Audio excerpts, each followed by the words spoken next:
but I know what it takes. I'm motivated by a mix of emotion. Got my statement, and I'm reading it slow so I can understand it fully. Appreciate my standing, go out of this world and right on time. Oh, never in my life have I seen the sky light up like this. Hello, Valerie. Hello, everybody. How are you? Fine. How are you, Frederick? I'm very well. I'm very happy. Every Sunday morning, I'm so happy to meet again all our friends. It's like we are in competition every weekend, like it was before, no? Yeah, more or less. Not the same, of course. We are not in the competition room, but we are in front of the computer. And at least we can say hello to everybody and talk a little bit. So it's great. We Yes. lose Pietro. He was here, but he's driving. He's in the car. I don't know if he can connect, but for the moment he's not. I'm sure that all our friends and audience will understand that we prefer that he drives safely, but not to be with us to take the risk to have an accident. So, Valerie, again, we are so lucky to have so important person in our dance sport world, so good champions, so good couples. Can you present them? Yeah, we have a very, very special guest today and couple. I think it will be a really, really interesting interview, and you have a lot of interesting point of view about the dancing and about also career. So let's present them. We have Bjorn, Bitsch, and Ashli Williamson with us. So let's put them in. Hello. Hello, guys. Hi guys. Good morning. Hello, how are you? We're very good, thank you. Very good. Very good. How about We you? have Pietro also, by the way. Let's see Pietro. Oh, cool. Hi Pietro. Good morning. Good morning. morning. No coffee me because my car don't produce coffee, but We have extra. enjoy the coffee time. Okay, we have one for you. We have one for you, Pietro. Yeah, we have. Grazie, everybody. Fred. Yes. Cheers. Grazie, Valerie. How are you, guys? We're very good, thank you. Very good. Perfect. What is the how is weather now in the Denmark? It's okay. It's nice. It's cold, but the sun comes out. The last few days has been really nice. Great, great. Good. Remember to drive safe, yeah? Yeah, Pietro, be careful, huh? No, Yeah, I will Ashli. enjoy. I will follow you. I just listen to you today. Coffee time. I want to enjoy with you, with Ashley and Bjorn, and my my brother Valerie and Frederick. Take care. Be careful. We are now brother because more than 20 years together. Yeah, Whoa. exactly. Along with the wife. Come on. In Fahia, we make like, wedding, silver wedding. You have to have the renewal vows. You have to go in and take your vows again. I vow that I will take care of you in good, in sickness and in health. Through Corona, not. So, Bjorn, Ashley, first of all, I want to congratulate you. I knew that you become parents, so congratulations. It's a fantastic year, huh? It was. Thank you very much. Thank you very much. Yeah, she's amazing. And we're so lucky. She's so easy. She's sleeping now. We have the baby alarm next to us, and she wakes up every morning at around 11 o'clock. So, Yeah. and sleeps all through the night. So, no Yes, complaints. so lucky, huh? What is her name? What is her name? Tiana. Diana. Nice. Tiana. Tiana, sorry. Tiana. Yeah. Tianna. So Very Tiana. nice. Congratulations. Thank We- you. Because it's true that when we become parents, the lives take a completely different vision, huh? And It does, yeah. We're super happy. Like, we were looking forward to becoming parents, but it's even better than we could have imagined. So 10 we're times better. yeah. Bjorn, Ashley, every Sunday morning when we do this coffee, we are so happy with Pietro and Valerie because it's a really good opportunity to meet you, really to know about you, because of course we know each other. We saw each other for many years on the dance floor, but without really taking the time to speak and to know your life. So it's a very good opportunity, and we learn many things already about you, and we would like to speak about this with you and with our audience. First of all, I would like to explain that you dance together since 2002. So Correct. you come from Australia, so Yes. you are quite young, let's say like this. Can you explain this period of the new partnership? Yes. So I had been over in Blackpool in 2002, May of 2002, looking for partners, having tryouts. I had a lot of tryouts set up, and one of my teachers at that time was Paul Wilson, who's now living in Sweden, but was living in Australia at that time. And he and Bo's, or Bjorn's trainer, My Bo, teacher at the time was Bo Jensen. Olaf Jensen, they spoke together in Blackpool, and Bo said, "Oh, I have a boy," and Paul said, "I have a girl," and I just wanted to be one of the best dancers in the world. So for me, I knew I had to move from Australia because it was so far away, and I come from a family that had zero money, like really zero, and I knew that I had to move closer to Europe, and therefore I was looking for a partner or somewhere to live. And I had tryouts then set up in Denmark, and I had tryouts in Italy actually, and in Spain. Funny that both Italian and Spanish is on the screen, but yes, actually, Italy and Spain. And then I decided then that I would come for a tryout with Bjorn in July 2002, and then I decided to stay. And I canceled the other tryouts in Italy and in Spain. Because it was so good. No, not really, but it seemed a bit better. It had nothing to do with Bjorn. A little bit. Why you said nothing to do with Bjorn? A little bit. It had everything to do with Bjorn, but otherwise the head gets too big. So you were quite young. You were using this time. Yeah? 16. 16. I was 16 when I moved from Australia. Yeah. But something very surprised me, because when I check your results, I saw only one competition registered in youth in 2003. So why you did more? Bjorn was in his last year. Like, we only had 1.5 year left. No, only half a year. Only half a year. Only half a year left. Ashley came in July, and we turned amateur or under 21 from January 2003. So we danced a lot of Danish competitions, but because the system is, we couldn't represent the worlds that year because we only had one ranking before, and in Denmark you needed 2 rankings to get enough points to qualify.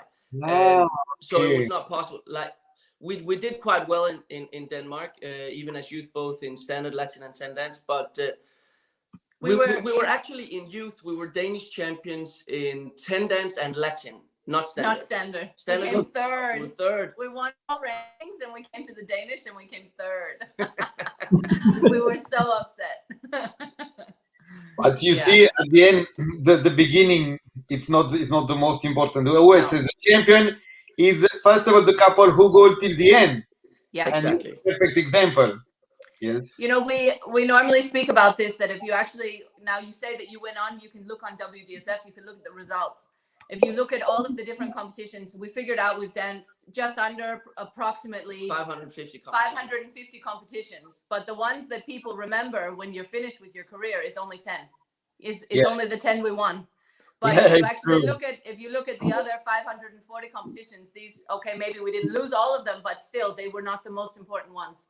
So it's important to remember that when you're finished with your career, it's those few competitions that you remember. All the other ones in between. We went out first round so many competitions I can't even remember.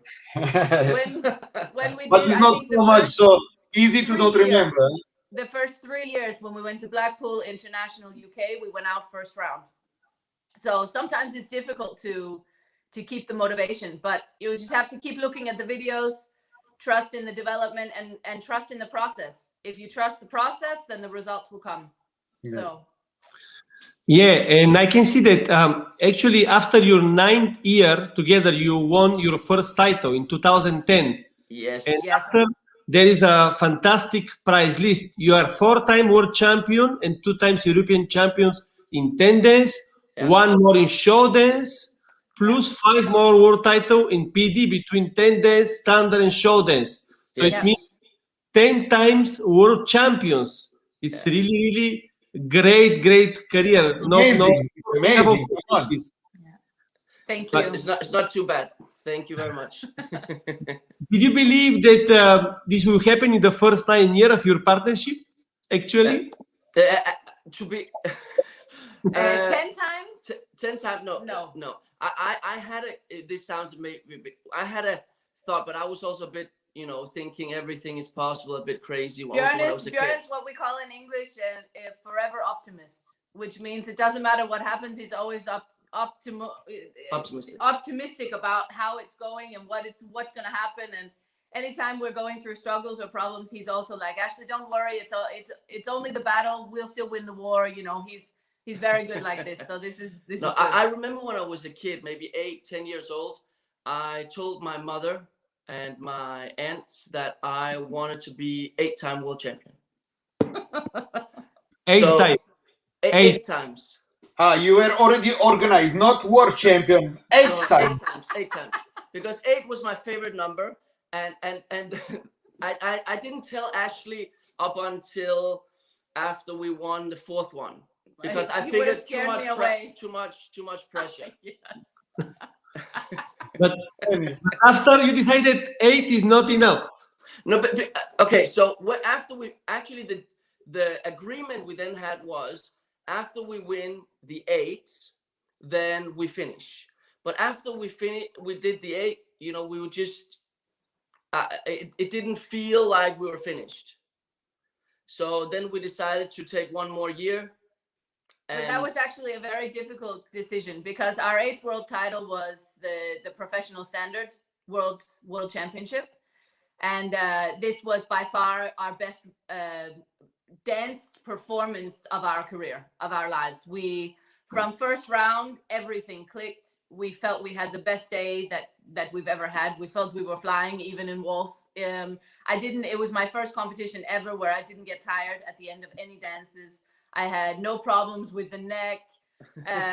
Everything was going so well in reference to lead and follow and everything. It was just a good day. Yeah, it was a really good day. Very good day. So it was a difficult decision to actually figure out, do we want to continue and go past what we felt was the performance of our lives? But the thing that we didn't have at that time, the show dance for the professional was one of the competitions that we had not won in PD, and we had a great idea for a show, which was the Rocky idea, and so that was also a big part of it. And then also we had the thought that, we started as 10 dancers. We want to finish the last competition as 10 dancers. It was also a bit of a signal as well for all the other couples that are also watching, because I think a lot of people choose now today very early to specialize in either one style or the other, sometimes even as juveniles or juniors. And I think we've tried to make it our motto that if you have a talent in both styles, that you can actually make it in both styles, and then you can choose yourself to specialize in a portion of your career or however you want to do it. But you can become a very successful dancer by doing both styles. And you are a perfect example, because if I remember this, you didn't dance Latin for 4 years between your last title in amateur. Then after you consecrate only standard for 4 years. Then after, when you turn PD, you start again with attendance. Yes, what motivation to start again with attendance after 4 years? It's not easy, no? No, but as we say, we have 3 different types of competitions. We have standard, we have Latin, and we have 10 dance. 10 dance is a different animal. It's not standard and Latin combined. It's not combined, because a 10 dance is, for everybody who's been through a world championship or European championship in 10 dance, it's your body does not feel it just the day after. It takes some days for you kind of to get over it. But that's also part of the challenge, which makes it fun.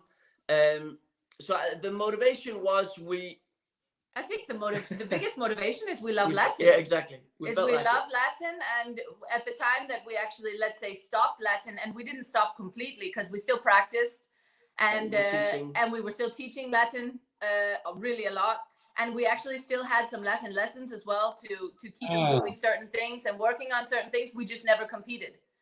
So I think the idea we always had in the back of our minds that we might do it again when we turned PD. And at the time we turned PD, it felt right. I love dancing Latin. Same. And for me, it was like a freedom to get out of the frame finally. I think no. And we have one question, Valerie. We have one question, especially about this tendons. Can you show to Bjorn and Ashli the question? Yes, we have a question for Bjorn and Ashli. How do you schedule your practice as a dance dancer? The funny answer is you don't sleep. How we scheduled it, we made sure that, let's say, what we believe very much is consistency of practice, which means instead of doing one day you only dance standard, the next day you only dance Latin, we believed every day you had to dance both styles. I'll actually press something. No, it's okay. Okay. No, it's fine. Okay. We believe that every day you have to dance both styles. So that means, of course, it will be, let's say we cannot be in the studio for 12 hours, but we were in the studio for 6-8 hours a day. For first 10, 12 years of our partnership. And I think also from there, it's also about prioritizing as well in reference to the periods that you're going into. Because of course, if you're lucky with the WDSF plan in reference to when the championships are, sometimes you of course you can't decide yourself. So sometimes the championships are on top of each other and you have to prepare both styles at the same time for a world championship. But if you're lucky, you can have maybe the Latin championship is first, and then 2 months later you have the standard, or 1 month later you have the standard. So as Bjorn's saying, even though we kept dancing both styles every day, sometimes there were certain periods where we did maybe 60-40. Or so 75, or up to World Championships in standard, for example, we did 80-20. 80-20. We still practice Latin up to when we dance. We also represented for Denmark in World Championships in Latin and Europeans. There we practiced mainly Latin, so, but we tried as much as we could to dance both styles every practice. Nice. I have to say, you're a great example for the couples that is possible to dance dance, but also nobody probably know, or not so many people know, that you are running also quite a lot of businesses at the same time. So you are really scheduling your time. I don't know how you can find time to do so many things. Latin for 8 hours in the school, and also running. You have quite a lot of businesses. Can you explain a little bit about this? Yes, I know about video sharing. So can you? Very interesting. Yeah. We have actually together with Zoran Plo, we have a video sharing platform which it's called Botafoga, BOTAFOGA.com, and it's a video sharing platform, which means you can upload videos similar to YouTube, but you can upload videos where you can watch. You can either watch other people's videos, or again, you can, in the end, after you've done it for a long time, you can end up doing like you can do on YouTube or many of the other ones, you can monetize, which means if you get a lot of followers, you get a lot of money. You get a lot of subscriptions, then you can make quite good money on it. I put on the screen, you see, if people want to. Botafoga.com, yeah. and it's not Botafogo, but Botafoga, exactly what you wrote. It was perfect. It was an idea which, it actually came from the original idea. It was back from 2009, had the idea. Was because so often we had watched ourselves on YouTube, and very often, I'm sure all other competitors have also seen this, that sometimes you're very musical in a competition and you watch yourself on video and it looks like you're out of time.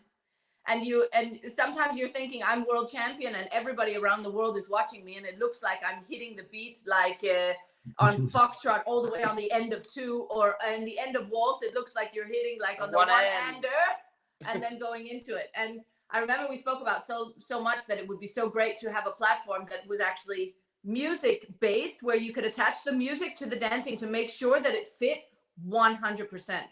So this was where the idea came from. That's the idea came from, and of course it developed then. And then it developed to what it is now. But it's something, it's something we've been doing for the past 6 years, and we have a team of 8 employees working on this. Full time. Full time. 8. We have 8 employees working on it. It's taken 6 years kind of to, we're still in a lot of development phase, but it is online, it is possible to use. It's just it's a big job. It's fun. But you also have a restaurant and a hotel, so you're running quite a lot of businesses at the same time. I don't know how you find the time to do it. Yeah, because the dance career is so busy. You have to fly, you have to compete, 500 competition you did. So how you manage to do all this? Our whole strategy, or I don't know, strategy, it became a strategy, I think, throughout our career. We were very aware of a lot of people who have been very successful through the dancing. And then afterwards, when they were finished, they still had to work these 10 hours a day. They still had to travel every weekend away from their family in order to make the money to live the lifestyle that they wanted to continue living after they also started thinking about pension and becoming older. And so for us, we had the goal and still have the goal that we want to be able to retire at the age of 40. So when we're 40 years old, we want to have, we of course, we're still going to work. We're workaholics. So in that way, it's not going to be a problem for us to keep working, but we didn't want to be forced to work. So it's more out of enjoyment rather than of duty. So we found along the way some really good partners as well that we've gone into business with. And so, for example, up at the hotel, we're not running the everyday things that's going in. We went in 50-50 with 2 other people, and they get paid a very, very, very good salary for running the hotel and everything. And we also help with all of the creative things on the side. We help booking events. We help with, for example, I'm fluent in English, so I help translating all of the menus and all these different things to English. We do a lot of these also team building things. We have a golf course there as well, and also a big lake. So it's quite a nice place, a historical place as well. But also, Valerie, in reference to how we did it, one thing that we did many years ago, we made like in let's say we have rules for how we do things, or we have guidelines. We have 15 different rules for how we run everything we do. Rule number 1, which is one of the most important thing, is there is only one boss, which means in everything we do, only one person has a responsibility. So for example, and that was for dancing as well. So when we had to do choreography or planning or whatever, it's not both of us doing it at the same time because we lose efficiency. It's one of us doing it and the other person checking, we agree, we don't agree, okay, let's move on. And we did like that with all businesses. And also so by doing that, we managed to actually split out let's say the responsibility or the feeling of having the responsibility of having all of these businesses at the same time. Yeah. So actually I only had 3 things I was doing and Bjorn had 4 things. Plus dancing, plus dancing every day, 8 hours. Yes. But for us, the dancing was our free. It was a free space. Yeah. This is a space where we could be creative. We loved practicing. So in dancing, it was one boss. I loved. Sorry, Fred. What'd you say? In dancing, who was the boss? You said only one boss. Yeah, but it depends. In different things. In different things. So, for example, and we also changed. For example, early on in our career, I was always the planning person. So I booked the lessons, I booked the travels, I booked this. Later on, because I didn't really think it was fun. Then later on, we changed, so it was Ashli. But again, only one person had that responsibility. The same with choreography. The same with, of course, when we danced, with it has both. Of course, you take 100% responsibility for yourself. Yes, we believe in 100%. But in practice, if we disagreed, Unfortunately, the man is the leader. You must follow the man. That's it. Yes. Even with strong women and strong personalities, you must follow the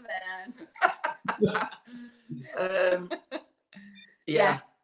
I think good planning, and also we have very high energy level.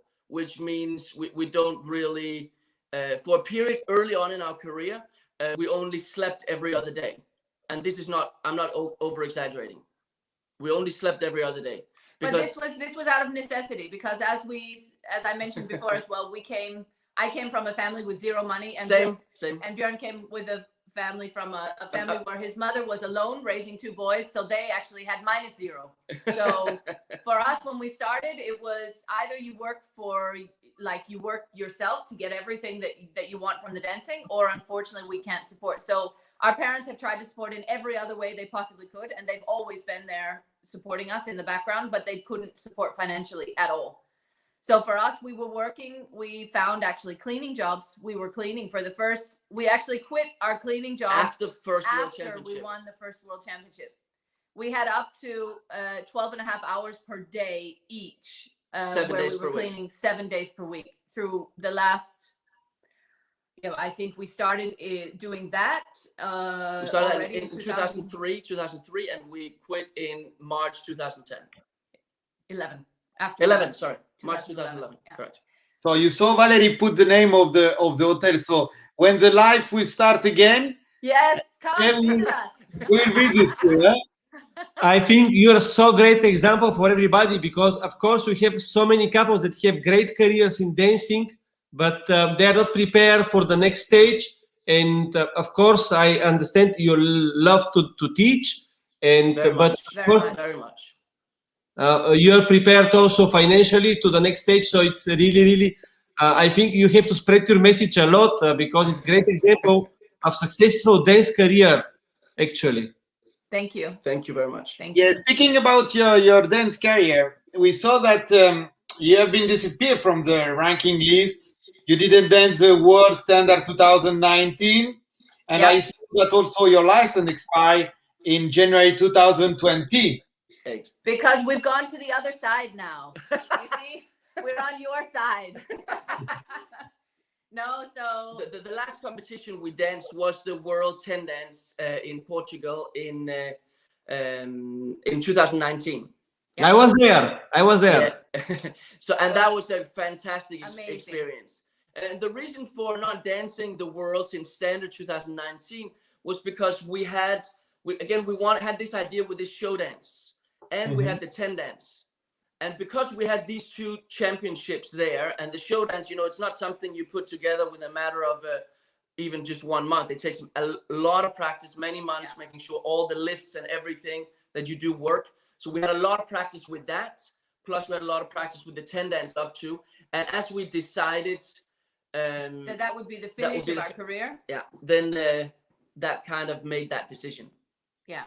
Oh, it was impossible to do everything. Again, it's always priorities in our life. It's always the story. If you want to be successful, you have to make sure that you go 100% within one thing at a time. You can't think that you can spread yourself, even though we have a lot of businesses, a lot of things we're doing at the same time. Whenever we do one thing at a time. Whenever we're sitting with one thing, if we have a meeting at the hotel, the phone is switched off and it's about the hotel. When we're teaching, the phone is switched off. We're there with the couples. If we're doing something else, we're there. So I think this is the way, so that you don't get stressed and feel that you have 100 things that you're doing all at the same time. Yeah. So competition part is finished, definitely, sure. Yes. Finish. Yes. A lot of people will be very sad now. we are, but we are also, let's say, we are happy for our long career, and we definitely miss practicing. We still practice a bit, nowhere near what we did. No. But we still practice, and of course we still dance, we teach. So dancing is always going to be a huge part of what we do. Yeah. It's still our passion. It's absolutely we love dancing. I think it's so right, the quote, and I think it's the same for all of us that have been in it for many years. Dancing is not something you do, it's something you are. So if all of a sudden you stopped with the dancing, you would no longer be the person you are. So for us, it's integrated completely into our DNA. It's part of our DNA. And I think our daughter has gotten the DNA as well, because now every time we take her over to the dancing hall, she's quiet and she watches the dancing. She loves it. So it's great. We'll see. So what are your plans for the future? I know that actually last year in 2020 you organized the 10 Dance Championship for WDSF, and it was one of, I don't know if the only one championship that was The held. only one. The only one, at least after Only Corona one. started. Yeah, the only Yeah. one. That was one of those. That was a challenge. Oh Very my gosh. much, because it was on the verge of getting canceled 100 times. It was moved many times. They say the last month up to I gave birth 3 weeks before the championship. Bjorn was working all the way around the clock. I had to also work as well because there were not enough hours in the day for Bjorn to be able to get everything done. So already from a few days after she was born, I was sitting at the computer again and making all the invitations for all of the couples to make sure that they could get past the border with all the Corona. There was so much preparation, but our let's say guiding behind it, or the drive that we had behind it, was we knew how it was, and we still felt how it was to be a dancer. And we just thought it was absolutely terrible for all of the dancers that they started with this whole Corona period, and then they had absolutely zero that they could use it. They had no competitions, no way to take it in. So we did our best to see if we could make a safe.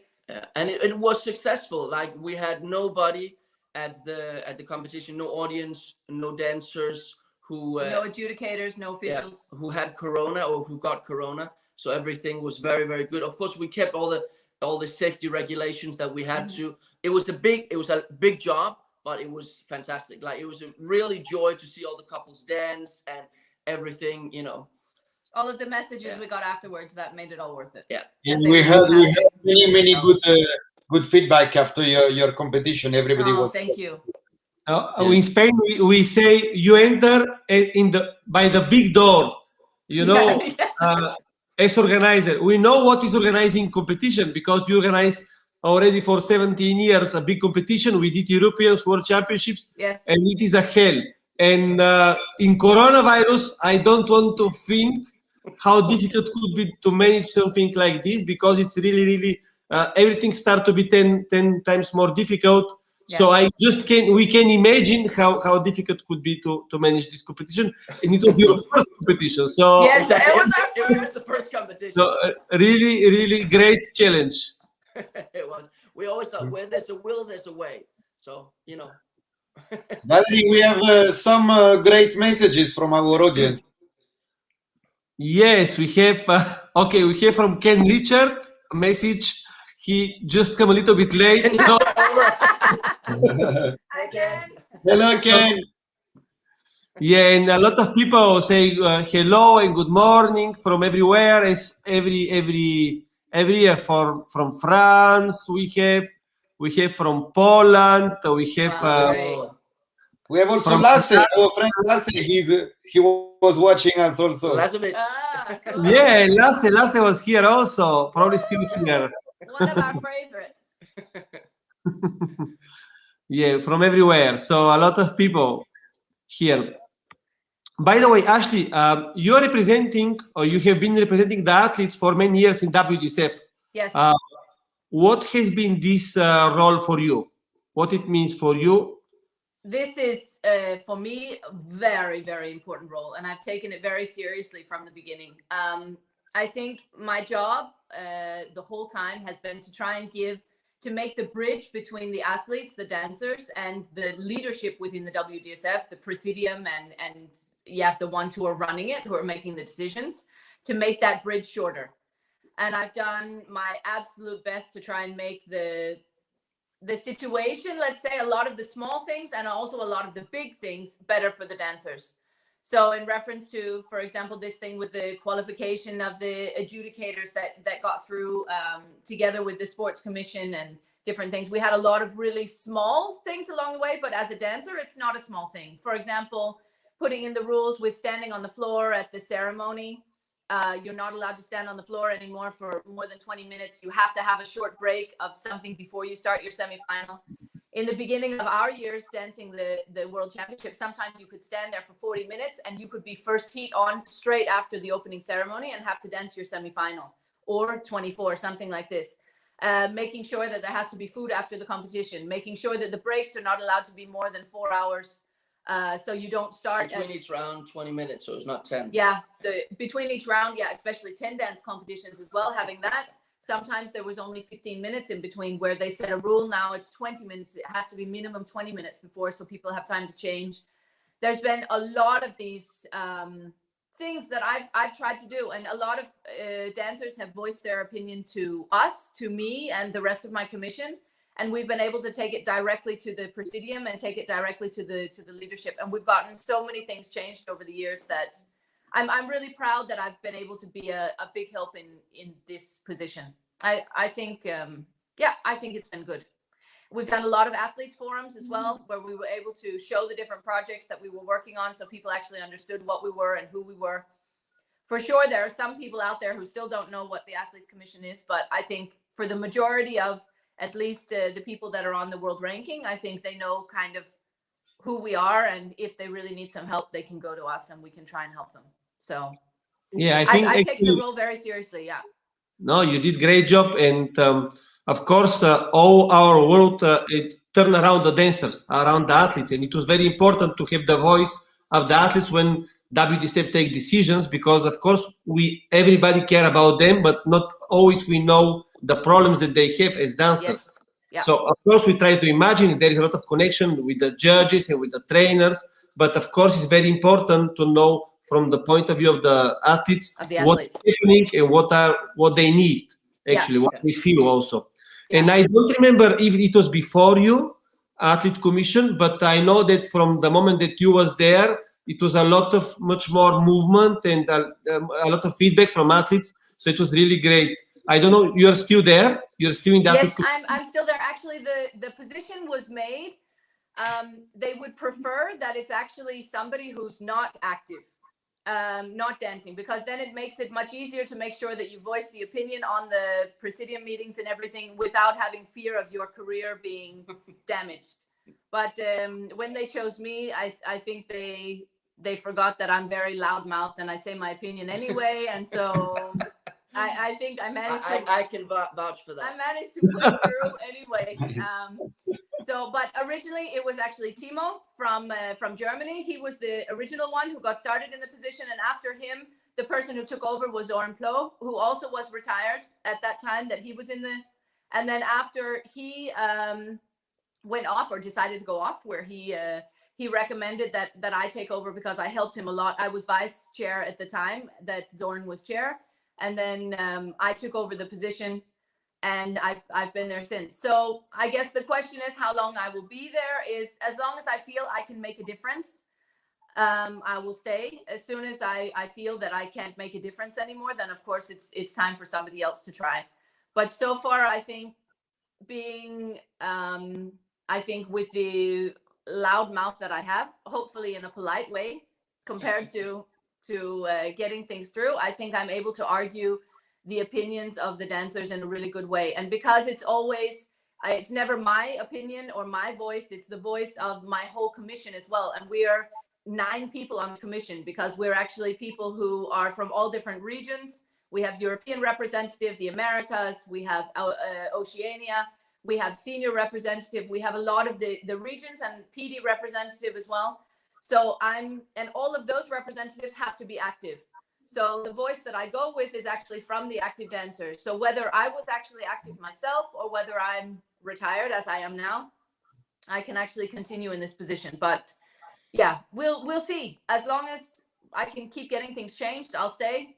At the time that I don't feel that it's possible anymore, then it will be time for someone else to take over. So yes, go ahead. And she speaks a lot, as you can hear.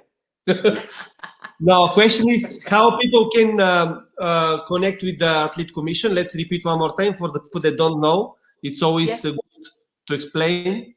Yeah, so the Athletes Commission, you have within the region that you have the opportunity of going to your representative directly, or you can come to me, who's the chair of the Athletes Commission, who gets everything together.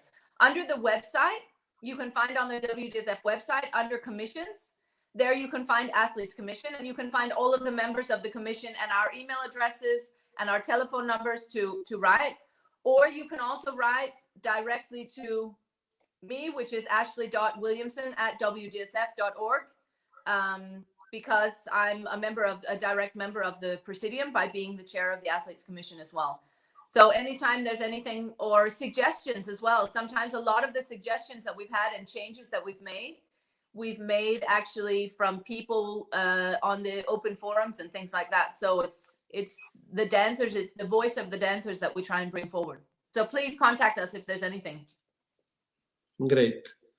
Good. I'm sure that everybody understood. So, like you said, now a new pages of your career start with the coaching. Can you tell us how are Bjorn and Ashli as coaches? How are you? Like, I think we're a little bit amazing. I think we're a little bit biased in answering that. Now, okay, we try to, of course, we try to do our best, and we try to, because also recently retired, then we try to very much put ourselves in the place of our students, which means I remember one of our early teachers, Alan Tornsberg, he always said, because he was explaining me some step, you have to do like this or you have to do like that, and then I said, yeah, but I can't do it, I said. And one of his things he said was, well, Bjorn, it's not that you can't do it, it's me as a teacher, I didn't explain it well enough to you. So let me try again. And we always try to go from that approach, that as a general thing, the student can do it. And the challenge as a teacher is to have one subject and explain it in 10 or 20 different ways. To make sure they understand it, to make sure they can do it. Because we all know, if we have to explain what does something feel like, what does an apple taste like, we all have, if the four of us had to explain, we have 4 different variations of it, or 4 different versions. So if I have to explain to somebody, well, I feel like this when I dance, it might help somebody, but definitely somebody's not going to help. So we try to be very open-minded and very clear on what we want, like what the end product is that we're looking for, and then try to explain it in many different ways so that they can find it within themselves. We also have this thing, if you have a sculpture, you want to make a sculpture, you have a lump of clay. Lump of clay.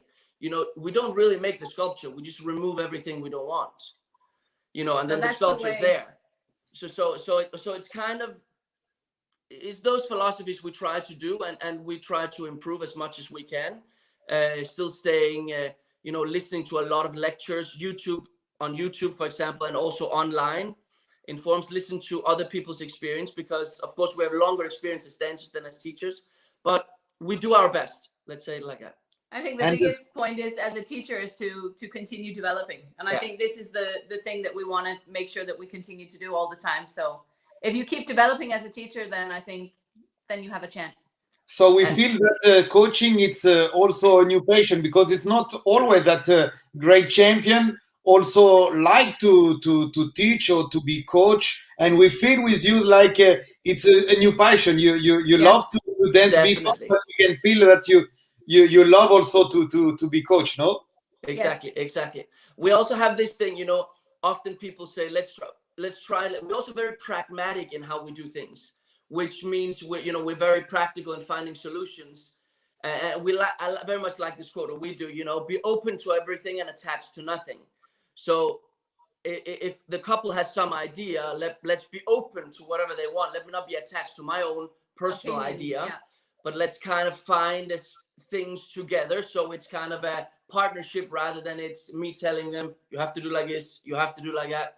But and understanding, I think as a coach, that's the biggest thing, that you don't try and get your students to dance the way you danced, or the only way you think is the right way. That there's a lot of different ways, and there's a lot of different styles, and it's about finding the best style for that couple and best personal way of being able to do it. So we try and listen a lot, of course, depending on what level they're on, but we try and listen a lot, but at the same time look from the outside. Okay, actually you suit a lot more a style that looks like that.